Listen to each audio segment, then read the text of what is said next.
Whatever Amber Heard said, she just added it all up and looked in the DSM-5 and was like, okay, well, then there you go. You have PTSD. It's not the way you do it. Welcome back to the Schaik podcast. I'm your host, Derek Van Schaik, and with me, no co-host. I think it is clear she is gone and she will never be back. Guys, you scared her off. You know, all those times that, some people were saying some pretty mean things and whatnot. She's gone now. Hope you like it. Hope you like it. So we haven't done one of these in a second, and one of the reasons why is because of the Amber Heard Johnny Depp trial. And you may be saying, well, there's a lot of really good things and a lot of interesting things happening, and why aren't you saying anything, and why did you make a video on me? Well, I really want to be able to have all the information before I even decide to make a video. I'm not going to just I don't know, just look at things half-baked. It's not done yet. The trial's still going on, and, we still have to hear Amber's side of the story, and we want to hear it. Just to kind of, make fun of her weird facial expressions that she's making in trial before she was on the stand, because more recently she's on the stand and she's going to finish up her testimony, I guess, Monday and Tuesday. So next couple days, she's going to be finishing it up. So we'll see exactly what it is. But she makes some kind of crazy allegations against Johnny Depp. The allegations against her that she's making against Johnny Depp, that is kind of ridiculous. And it's just so over the top. And it's so different than Johnny Depp's side of the story. Johnny Depp's story is that, hey, I'm a guy that's just had a little bit of a drug problem with opioids. It's just something basic like that wasn't extensive throughout his entire life, or just one little bit. And yeah, he likes to drink and likes to have some marijuana here and there. But overall, he's not, it's kind of like crazed drug addict and drunk that Amber Heard is painting him out to be. So it's just so odd how just split different it all is. It's completely different. It's a completely different story. There's no connection really at all, other than, for example, them in Australia, how Johnny Depp lost his finger. It's completely different. Johnny Depp claims he was just at the bar. She threw a vodka bottle at his finger and it cut his finger off. But Amber claims that he probably lost his finger in a fit of rage by smashing a phone into the wall. For example, maybe Johnny did smash a phone into the wall right next to Amber. Maybe he did that. But maybe he did that because he was really mad that Amber cut his finger off in some way. Because I also say some way because I'm not a physicist here or medical doctor, at least at this point.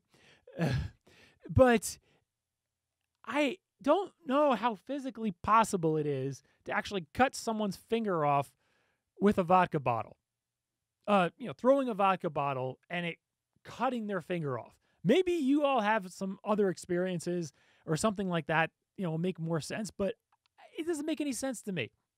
How do you cut your finger off with a vodka bottle thrown at you? Maybe it's possible, but I just can't fathom that. I feel like a vodka bottle, even if it broke, would at best just crush your finger and give your finger a lot of cuts.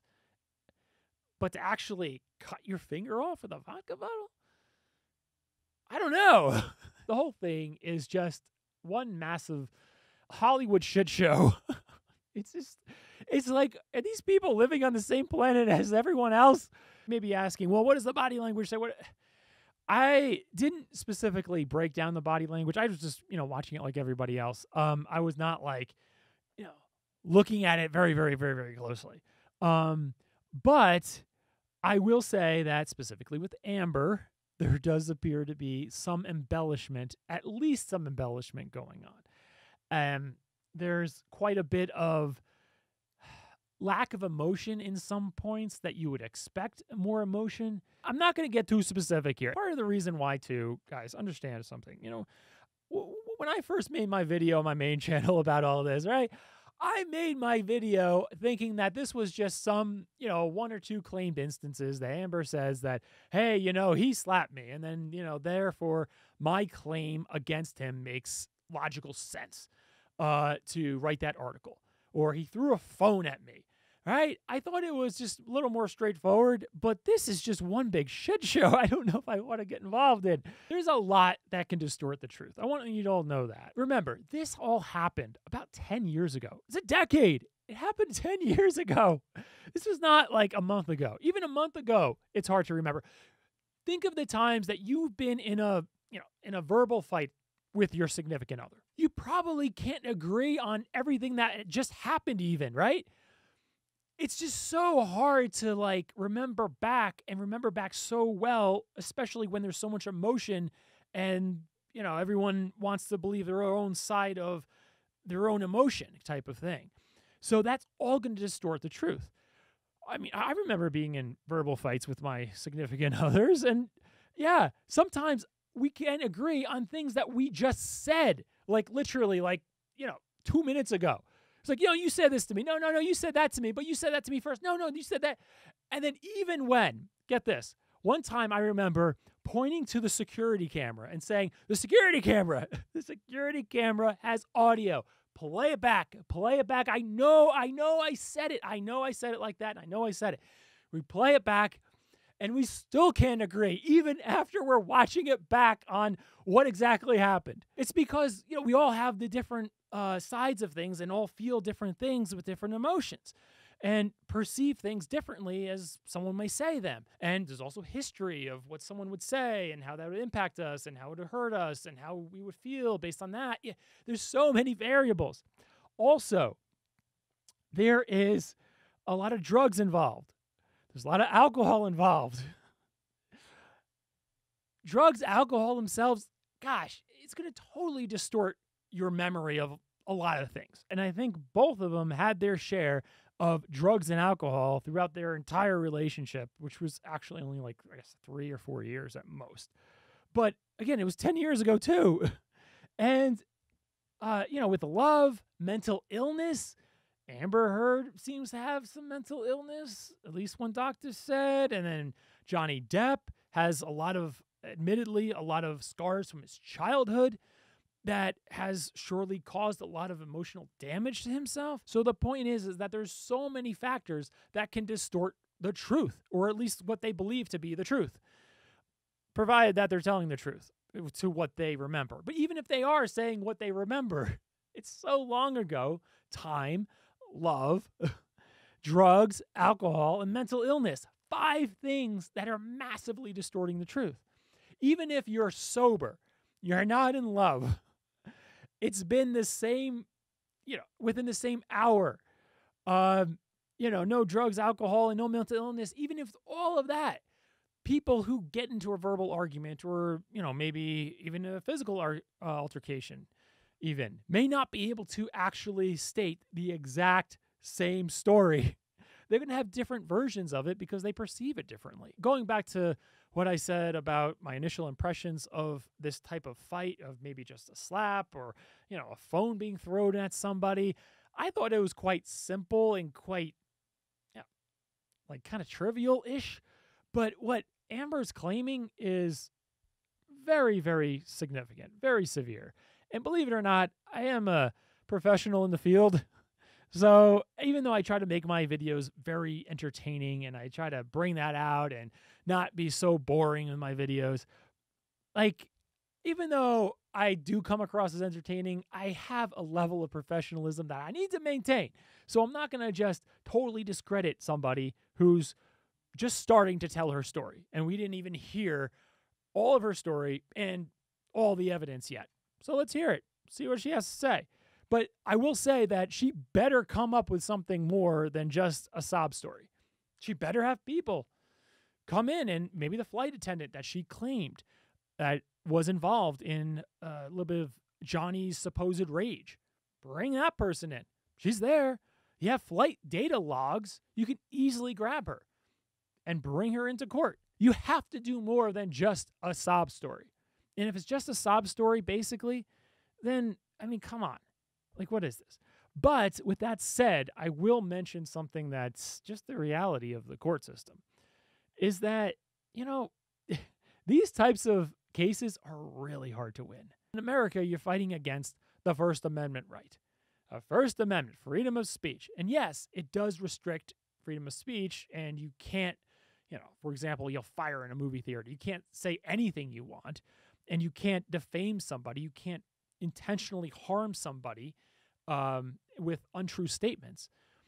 But then essentially, it's her word against his. And maybe, a lot of people, and probably a lot of you all, would agree that, hey, it seems that Johnny Depp didn't do this.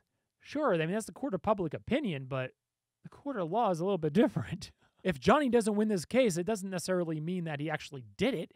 It just means that these cases are really hard to win. I also want to mention some other things that I've been noticing with a trial.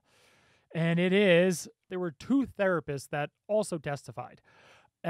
So we had the therapist on Johnny Depp's side of the case, which is the plaintiff's side, and she claimed, Dr. Curry claimed that Amber Heard had a borderline personality disorder and histrionic personality disorder and no PTSD.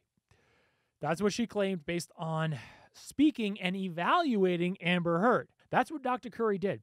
She spent, I think it was like 2 days with Amber Heard and came to that conclusion that she has borderline personality disorder, histrionic personality disorder, and no PTSD. That was her testimony. Of course, the defense was, oh, no, that can't be. So they bring in their own forensic psychologist. And that lady was quite interesting. Her name was Dr. Hughes. Dr. Hughes from New York City, apparently.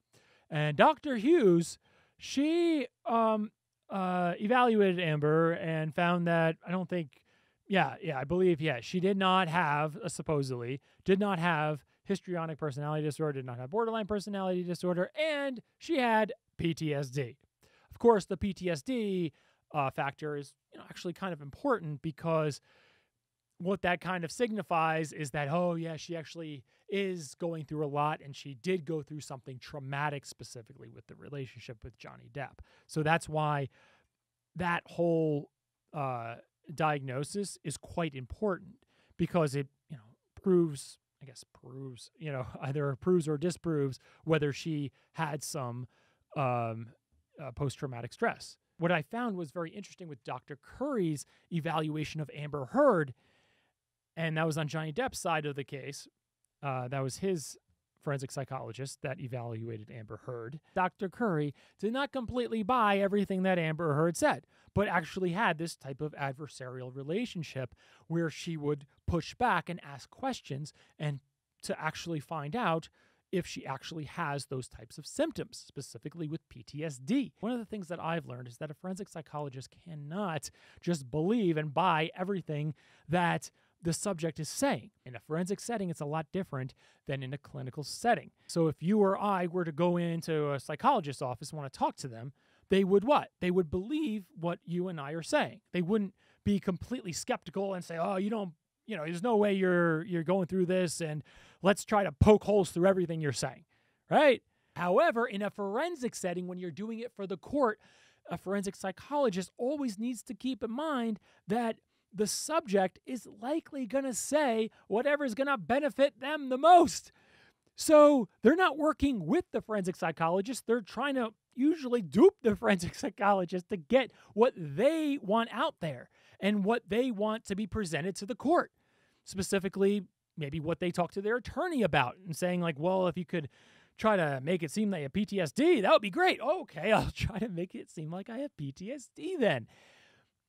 That's why forensic psychologists usually have that reputation of being very, very cynical and really being critical of the subject and of what they're hearing. What forensic psychology means is quite literally you're a psychologist for the court. It's not like you're in CSI or what is the other one?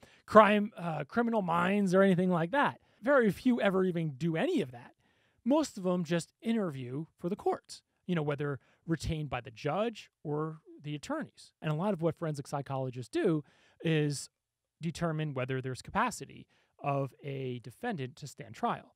It's usually something like that. With all that said, the point is that the forensic psychologist always has to be extremely critical of their subject and not take what the subject is saying as the most valuable piece of information, but use it as a puzzle piece to figure out what could be the actual whole story. And that is why a forensic psychologist usually has a reputation of being very, very cynical, is because they're not believing what you're saying. Typically you walk into a psychologist's office and then you sit down with them and then they believe everything you're saying. Point that I'm making is that Dr. Curry seemed to have done it right, where she was critical of Amber Heard's responses and knew that Amber Heard would have liked to be diagnosed with PTSD to substantiate her case. But Dr. Curry seemed to push back and was critical and cynical of her responses and was able to determine, once she was critical and cynical of her responses, that Amber Heard did not, in fact, have PTSD. However, Dr. Hughes, on the other side of things, Amber Heard's defense side, she evaluated Amber Heard and basically just asked her to check the boxes of whatever she's experiencing and feeling. And of course, it came out that no, she does not have, borderline or anything problems. She has no problems at all. Amber Heard is completely okay. And to top it all off, she is going through some PTSD as well. And when Dr. Hughes was questioned on her examination, she basically said that no, she did not specifically question anything Amber Heard said. Whatever Amber Heard said, she just added it all up and looked in the DSM-5 and was like, okay, well then there you go. You have PTSD. It's not the way you do it. If you're acting in a forensic setting, you have to be adversarial. You have to question the subject. You can't just completely buy everything the subject is saying. However, maybe there is something involving some cash. Maybe there's that. I mean, it's really sad. And that's the part that I don't like about the industry that I kind of work in here. If you really want to find somebody to say something and you want to pay, you can pretty much do it, unfortunately. Not by me. You won't be able to get that out of me. But unfortunately, there's just a lot of people that are just willing to just, hey, if you're willing to pay me, I'll be willing to say anything you want me to say. Okay, there you go. I did the evaluation. I didn't ask any questions. Not necessarily saying Dr. Hughes did that, but gosh, it's hard to imagine the way that she did that evaluation was done without her knowing what she was doing. That's my opinion, but you have to be adversarial. That's the big thing. If you're trying to diagnose somebody where it is in their benefit to have that diagnosis, you have to know that they're going to try to do whatever they can to get the diagnosis.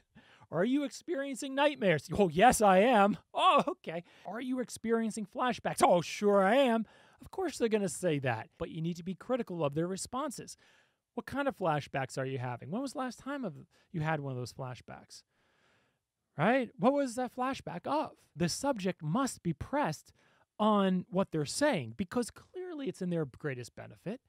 Clearly it's in their greatest benefit to have the diagnosis. But in the clinical setting, right, if we're just talking about talking to somebody to try to make them better and seeing what's going on with them, there's no reason for them to specifically, try to get the diagnosis of PTSD, right?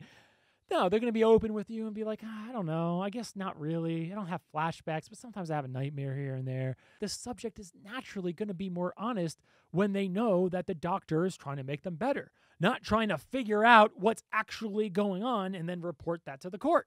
When Dr. Hughes was testifying, there was just so many odd things that were happening. She had these notes that she was basically just reading from the entire time. Supposedly, this very experienced forensic psychologist, meaning that she's a psychologist with the courts. Apparently, she's very experienced with 50 plus years of experience or whatever she said. She did not know that she wasn't supposed to read from the notes and was all confused of why she can't read from the notes. Is this her first trial? How does she not know if she's a forensic psychologist? She should be doing this all the time. She knows the protocol. I don't understand how such a supposedly experienced forensic psychologist was completely clueless that she wasn't allowed to read from her notes. It just says to me that maybe she's not as experienced as she's saying. So we'll probably make a few more of these throughout the trial. I think the trial is going to last into next week and maybe a little bit in the week after. I am keeping up with the raw footage, and I am posting it on my Derek Van Schaik Plus channel. Yes, so we were working through the name of the second channel. It was originally the More Derek Van Schaik channel. Then I changed it to DVS News. Then that didn't make any sense, so then I just changed it to Derek Van Schaik Plus. The reason why is because I don't want people to feel like they have to subscribe to my main channel to be able to be subscribed to my Plus channel. If you're not already subscribed to the Schaik podcast, give it a subscribe. We are everywhere you get your podcasts, including Apple, Google, Spotify, Amazon. You can watch the show here on YouTube. Everywhere you get your podcasts, that's where you can find the podcast Shaked. That's what we got for you. See you at the top.